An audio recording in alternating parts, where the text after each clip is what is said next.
But no one in modern times has fought harder to shrink the state than the founder of the group Americans for Tax Reform. He won me over when he was quoted saying, "I don't want to abolish government.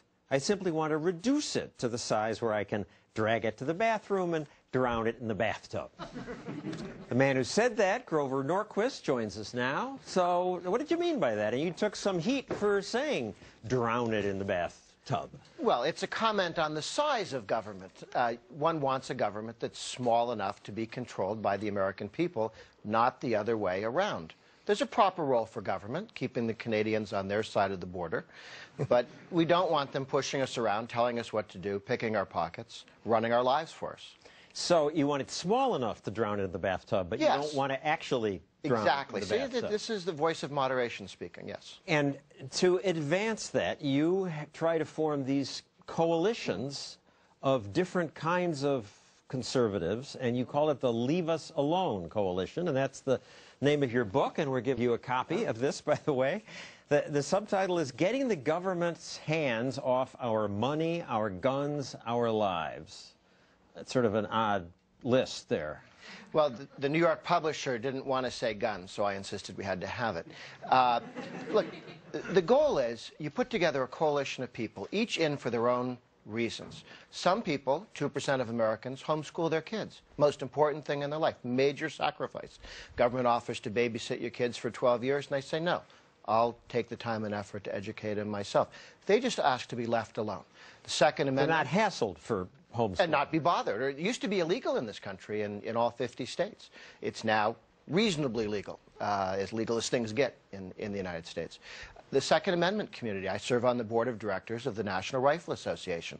Again, they're not asking for the government to make everybody be an Episcopalian. So people who don't agree... Some of them are. Oh, I guess not in your coalition. Well, I would argue that, look, around the table, people are there on their vote-moving issue. If you get beyond that vote-moving issue, some of the people who vote correctly on guns have what I consider the oddest views on free trade with China. But they vote on the Second Amendment issue, and they're part of the Freedom Coalition. All right, you, to advance this agenda, you don't run for office, but I would say you, more than most politicians, have explained these ideas to people and gotten politicians to think about them more. You have a meeting once a week in Washington where you discuss these things. And who goes? Sure. We have about 150 people that get together once a week for an hour and a half.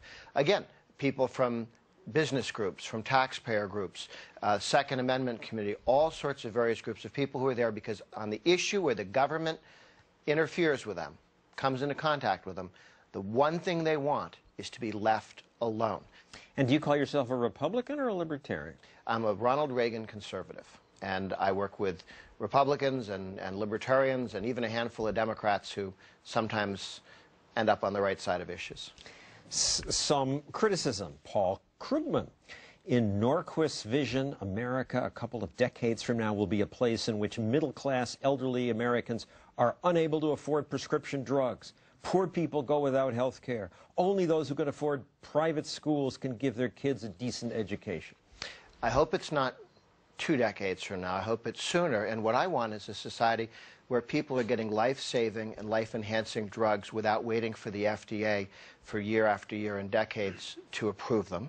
I want people to be able to buy health care without paying a toll or a tax to the trial lawyers. I want people to be able to buy health care created in other states, insurance created in other states, not in some government monopoly. We're going to beat the Krugmans of the world, and it's not going to take us 2 decades. How do you know? I don't think we're going to win. I think when you say to people, well, the audience approves. I think these things scare people. The idea of government not taking care of the schools and medicines frightens people. Arianna Huffington said you're Darth Vader. The dark wizard of the anti-tax cult, I believe, was her high compliment. Look, step 1 is stopping tax increases. It's the necessary but not sufficient condition of a free society. Step 1, don't raise taxes. Step 2, and that's where the Tea Party movement changed America, stop spending so GD much money. And when you put those two together, you can put the government in a box. Not raising taxes, you have to do that. If you allow them to raise taxes, they'll never get to spend less. stop them from raising taxes, which is what our taxpayer protection pledge does. We have a majority of the members of the House of Representatives who've signed in ink and or blood that they'll never raise taxes. But that hasn't been enough to stop the spending and increasing the debt. Well, I used to believe you could starve the beast, but the beast kept borrowing money. Step one. Step two was to create a coalition that actually focused on spending. Until you had the Tea Party movement, that didn't exist in American politics. There was no entity, no group that said this is my spending imagination. This is new now. Something's changed. It's massive. It is a huge change. Without that, there was like a big gaping hole in our defenses because the other team would do that. We won't raise taxes. We'll spend too much. There's another zone, and that is the regulatory one. You spoke about that a little bit earlier. If they can't tax you, if they can't spend it, they can regulate it. We have to have three different defenses because you got to stop them from taking your money, stop them from spending too much of it, and stop them from regulating the way they do. Now, I would think Leave Us Alone would be a coalition that would appeal to everybody, but you even tick off people on the right. Michelle Malkin talks about the Norquist problem in one column. He says you're too cozy with the left. Well, I think we certainly disagree. She wrote an entire book on the wonders of putting Japanese people in concentration camps during World War II. We don't quite agree on that issue. But you do build coalitions where you can. And I like some of your chapter titles in here. Bambi is getting safer, muggers less so. That's because right now there's a decline in the number of hunters. Every generation, about 25% fewer hunters. However, the concealed carry movement is one of the dramatic expansions of liberty in the United States. Which allows anyone to carry a gun on his person, and people in New York say, oh my God, we don't want to shoot each other, would be blood in the streets, but most people don't know most states now allow that.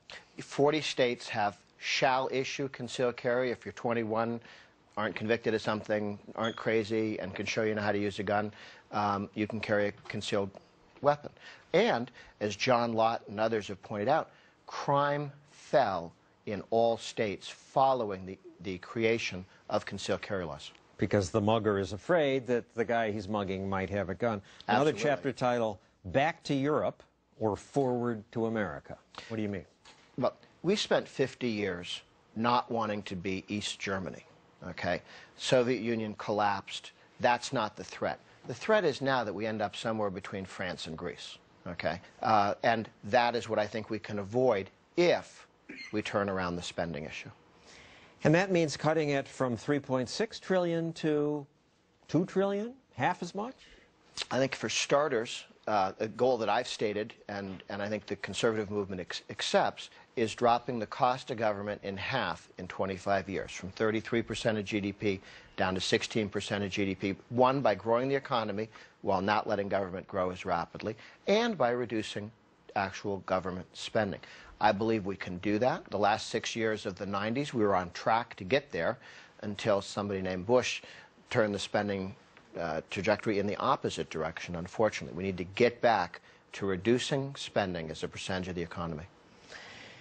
And it's a long way to go before we can have it be small enough to fit in the bathtub, let alone do anything to it. Give us a couple weeks. Thank you, Grover.